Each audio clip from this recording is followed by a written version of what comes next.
I never imagined I'd be the kind of woman who'd track her husband's location.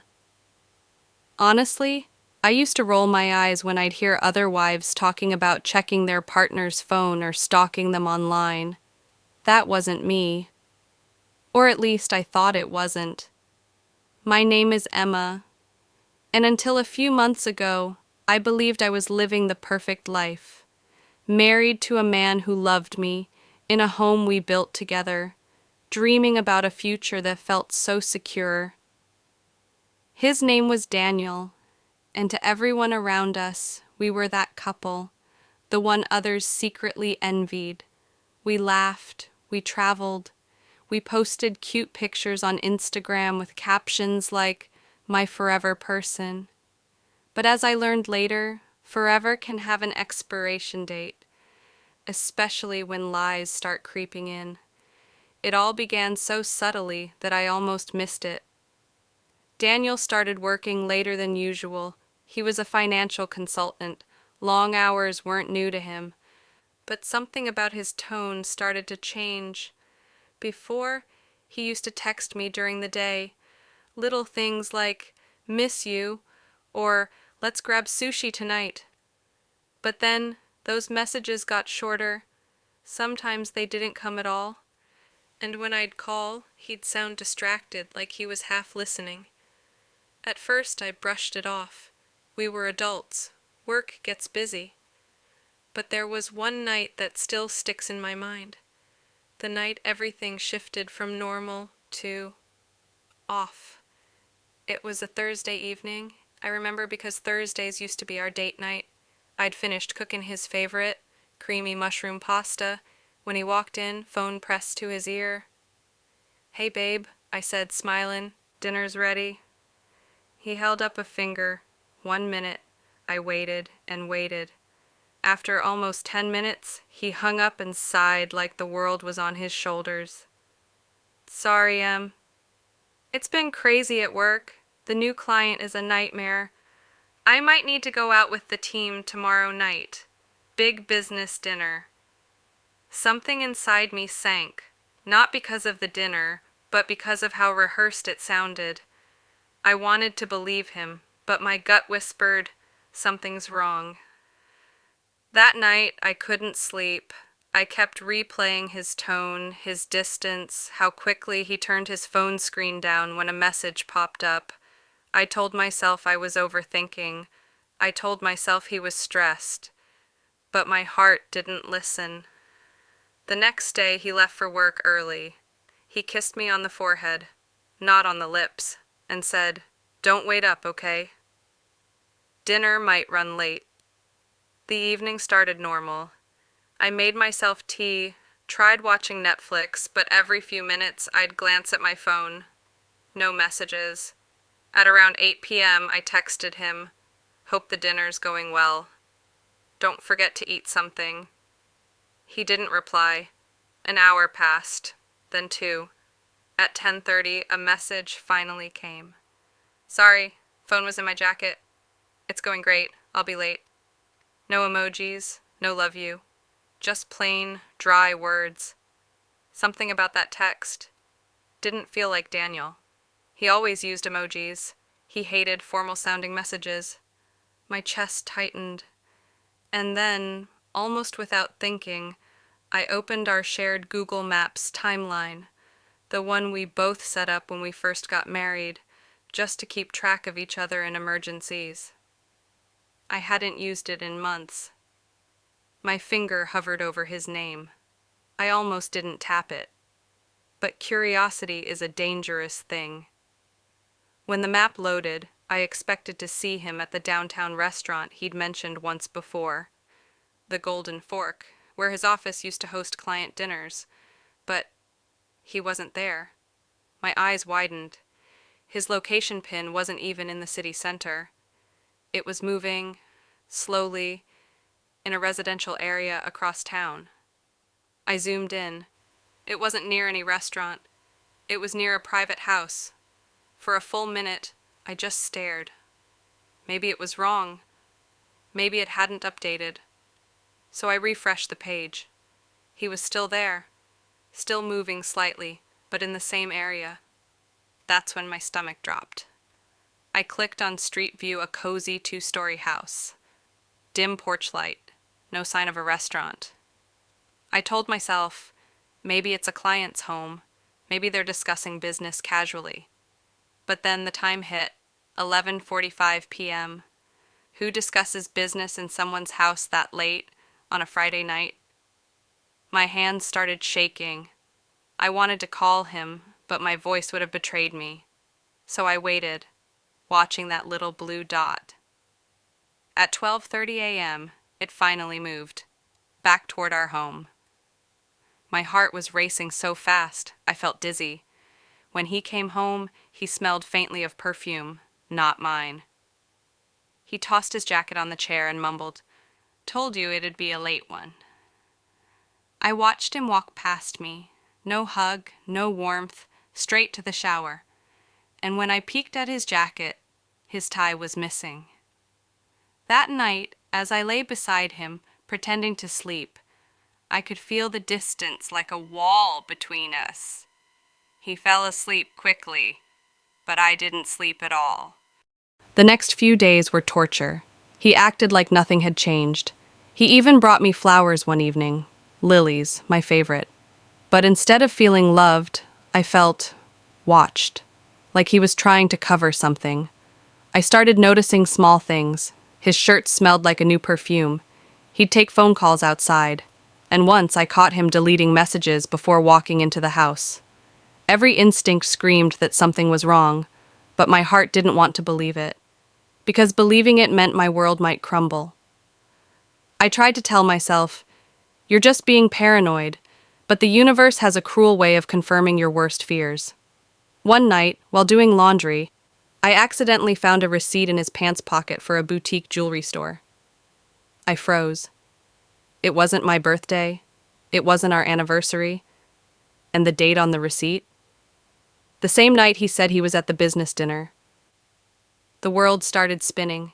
He'd bought a necklace. He'd bought a necklace. Not for me. That's when the denial broke. Every little doubt, every quiet suspicion, they all screamed the truth in my head. But I needed to be sure. I couldn't confront him on assumptions. So, I decided, the next time he said he had a business dinner, I'd track him again. And that chance came, sooner than I expected. 3 nights later, he told me, "Big client again. Gotta meet them at the same place." "Don't wait up." I smiled faintly, pretending to believe him. He kissed me lightly on the forehead, again avoiding my lips, and left. This time, as soon as he drove off, I opened the GPS app immediately. The little blue dot appeared. I watched it move, and my hands went cold. He wasn't heading downtown. He was going back, to the same house. I felt my chest tighten so hard I could barely breathe. I thought of all the times I'd defended him. All the times I told my friends, "No, Daniel's not like that." But that night, I knew. Something inside me shattered. A mix of anger, disbelief, and heartbreak. Still, I needed the truth, with my own eyes. So I grabbed my keys and drove. I don't even remember how fast I was driving that night. The rain was pouring, the roads were slick, but I didn't care. All I could see in my mind was that little blue GPS dot and the house it led to. Every second that passed felt like a year. Part of me prayed I'd get there and find out I was wrong, that there was some innocent explanation. But another part of me, the one already breaking inside, knew I wasn't wrong. When I finally reached the street, I parked a few houses away, my hands gripping the steering wheel so tight they were shaking. The house was just like I remembered from Street View. Warm lights glowing from the windows, soft music drifting faintly through the rain. It didn't look like a place for business. It looked like a home, a place filled with comfort, laughter, and lies. I turned off the engine. For a long moment I couldn't move. My heart was pounding so loud it drowned out the rain. Then I saw it. Daniel's car. Parked right outside. That was it. My breath caught. There was no denying it anymore. I could have called him. I could have driven away.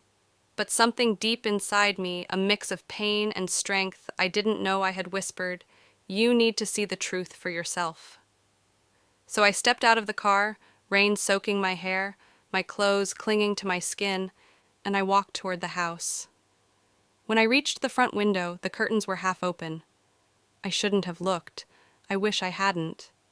Inside, I saw Daniel, my husband, sitting on a couch. And beside him was a woman, younger, beautiful, laughing softly as she leaned against his shoulder. My heart stopped. For a second, the whole world went silent. He looked so comfortable, so relaxed, a version of him I hadn't seen in months. And the way he looked at her, he used to look at me like that. Then I saw her hand and resting on his chest, and that's when I felt it, the moment my heart shattered. It wasn't just pain, it was betrayal. Years of love, trust, dreams, all crushed in a single heartbeat. I stepped back, trying not to make a sound, but my foot hit a puddle. The splash was louder than I expected. Inside, Daniel's head turned toward the window. Our eyes met. For half a second he froze, his expression shifting from confusion to shock, and then guilt. He jumped up, rushing toward the door. I didn't know whether to run or scream, but before I could move, the door opened. "Emma? What the hell? What are you doing here?" He looked terrified, like the liar he was. I just stared at him, rain dripping from my hair. My voice came out calm, too calm. "I could ask you the same thing, Daniel." He glanced over his shoulder nervously, then stepped outside, closing the door behind him. I could still hear faint music inside, and laughter. "It's not what it looks like," he said quickly. "We were just talking business." I laughed, a hollow, broken laugh. "At midnight? In her house? With you? With your tie missing and her perfume on you?" He didn't answer. He didn't have to. His silence said everything. "How long, Daniel?" I asked quietly. "How long have you been lying to me?" He rubbed his face, sighing like he was the victim. "It's not serious, Em. It just happened. You've been so distant lately, and That's when I snapped. "Don't you dare blame me for this," I shouted. "You lied. You betrayed me. You made me feel like I was crazy for noticing you'd changed. All this time, it wasn't my imagination. It was you." He flinched, like my words had finally pierced through the web of lies he'd built. I wanted to hate him. I wanted to hit him, scream at him, anything to release the storm inside me. But instead, I just stood there, numb, because the man in front of me wasn't my husband anymore. He was a stranger wearing his face. "Please, Emma," he said, stepping closer. "Let's talk about this inside." "You're overreacting," I stepped back. "Overreacting?" "I watched you lie to me. I tracked your GPS, Daniel. I saw you walk into her house." His face went pale. He didn't even try to deny it. Instead, he said, "You shouldn't have done that." "That's invasive?" I actually laughed again. "Invasive?" "You invaded our marriage, Daniel." At that moment, the door opened slightly behind him. The woman peeked out. She was holding a blanket, maybe for him. When she saw me, she froze, then quickly disappeared back inside. I'll never forget that image. It burned into my memory. The moment I realized I wasn't just losing my husband, I was losing my illusion of who he was. I turned away. He tried to grab my arm, but I pulled back. "Don't touch me," I said. "You already took enough from me." Then I walked back to my car. Every step felt like it weighed 1,000 pounds. Behind me, I could hear him calling my name, but I didn't look back, because I knew if I did, I'd fall apart completely. The drive home felt endless. I couldn't see clearly through my tears, but somehow I made it back. When I parked in front of our house, it hit me. Everything inside those walls was a lie now. I sat in the car for nearly an hour, staring at the front door, unable to move. I thought about all the nights I'd waited for him, cooking dinner, worrying if he was okay.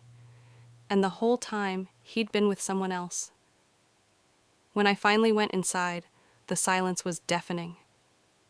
I walked to our bedroom, sat on the edge of the bed, and just cried. Not loud sobs, just quiet, empty tears. The kind that come from the deepest place inside you. The place that still believed love was supposed to mean something. I don't know how long I sat there. Time didn't feel real anymore.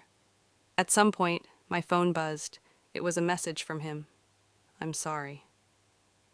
I didn't mean for you to find out like this. Can we please talk tomorrow? I stared at the screen until the words blurred. He didn't mean for me to find out like this. Not that he didn't mean to betray me, just that he regretted getting caught. That was when I realized he wasn't sorry for what he'd done. He was sorry for being exposed. That night, I packed a small bag. Not everything, just enough to get away for a while. I needed space. I needed air.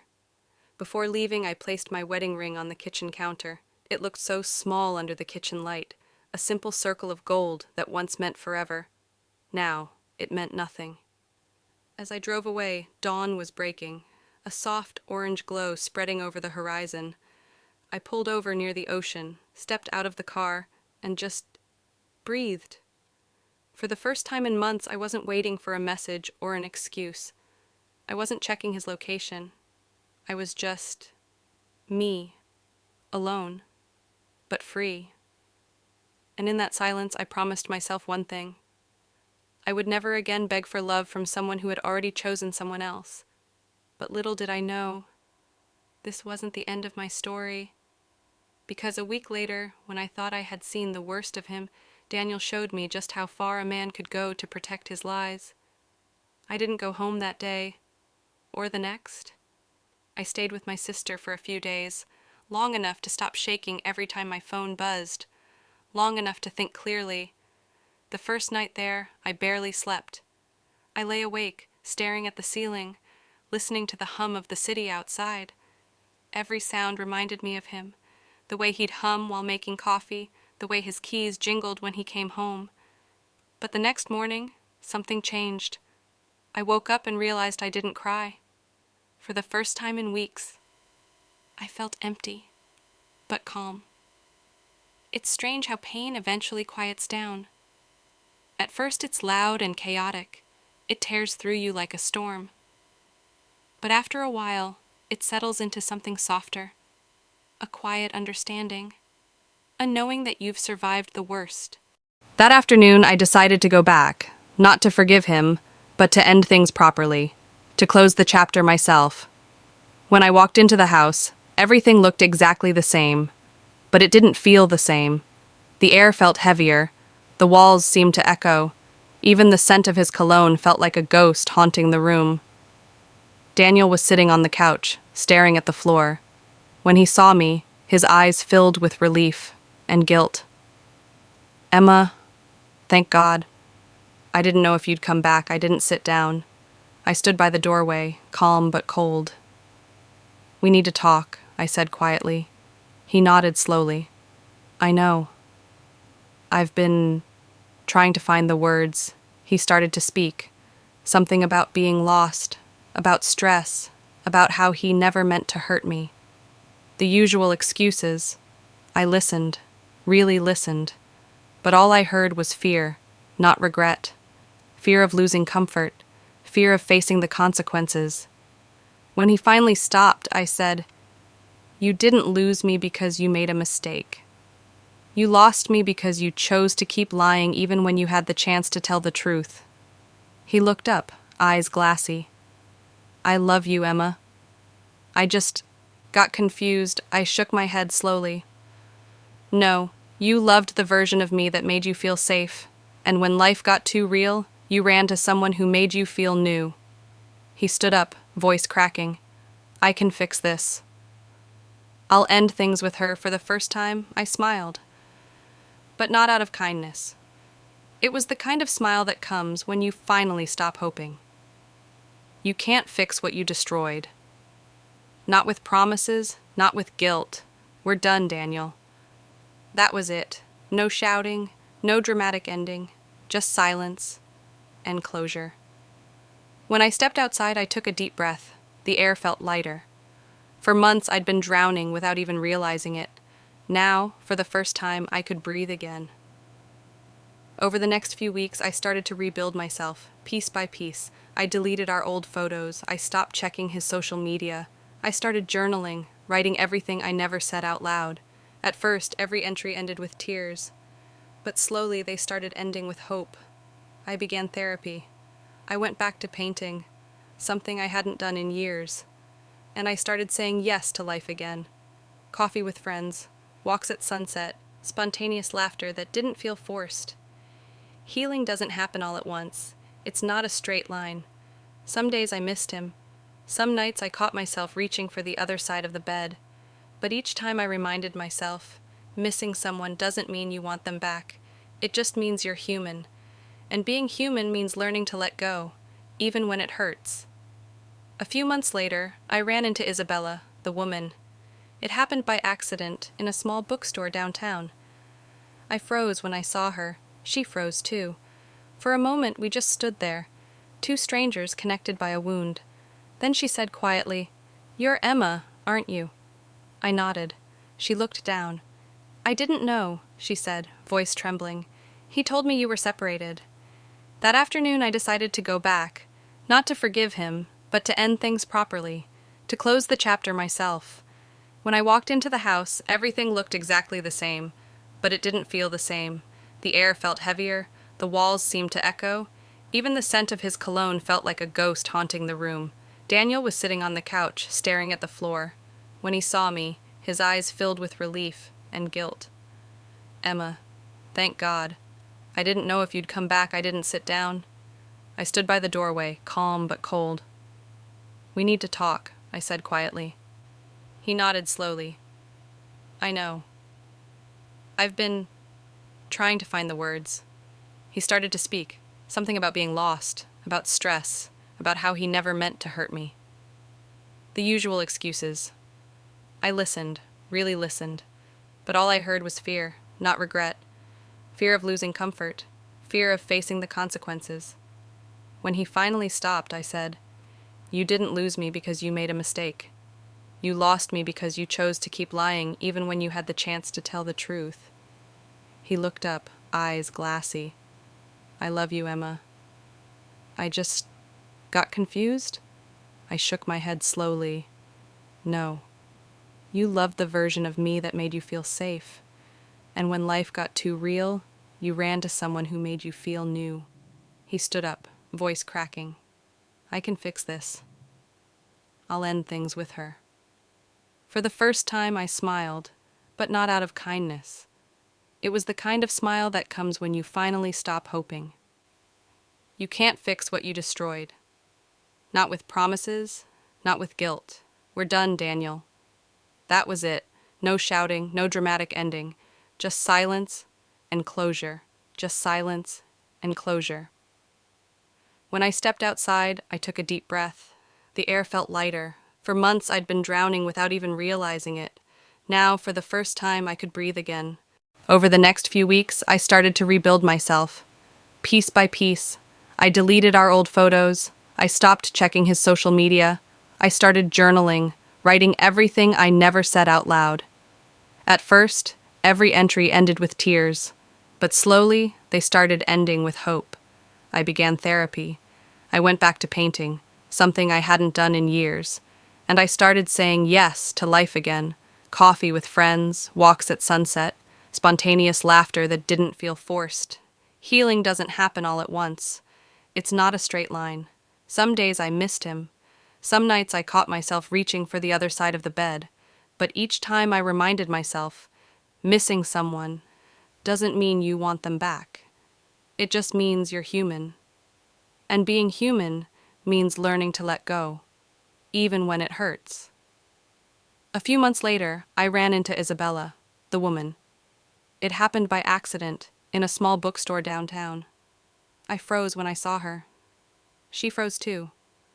For a moment, we just stood there, two strangers connected by a wound. Then she said quietly, "You're Emma, aren't you?" I nodded. She looked down. "I didn't know," she said, voice trembling. He told me you were separated. I believed her, not because I wanted to, but because her pain looked real, familiar. We didn't argue. We didn't blame each other. We just stood there, silently acknowledging that we'd both been lied to by the same man. Before leaving, she said something I'll never forget. You deserve peace. Don't let him take more of your life than he already has. That night, I went home and sat by the window again, the same spot from weeks ago. Only this time, the silence didn't feel heavy. It felt peaceful. I realized something profound. Betrayal doesn't define you. It reveals what you refuse to see. And once you face it, it loses its power over you. I started focusing on myself again, my dreams, my passions, my purpose. I applied for a new job. I moved into a new apartment. I filled it with sunlight, plants, and quiet music. No reminders of him. Every corner of that space whispered, "You're free now." One evening, months later, I got a message from an unknown number. It was Daniel. "I'm sorry. I hope you're doing okay," I read it once. And for the first time, I didn't feel anger. I didn't feel sadness. I felt nothing, because the version of me that needed his apology no longer existed. I deleted the message and smiled. Closure doesn't always come with words. Sometimes it comes when you realize you no longer need them. Months passed. Seasons changed. And so did I. I started seeing myself differently, not as someone who was broken, but as someone who rebuilt herself from the ground up. I learned that strength isn't loud or dramatic. Sometimes it's quiet, like getting out of bed when it hurts, like smiling again when you thought you never would. And if there's one thing I've learned from all of this, it's that endings aren't failures. They're beginnings in disguise. Because losing him didn't destroy me. It led me back to myself. So the lesson is, sometimes you have to lose the one you love to find the one you were always meant to be, yourself.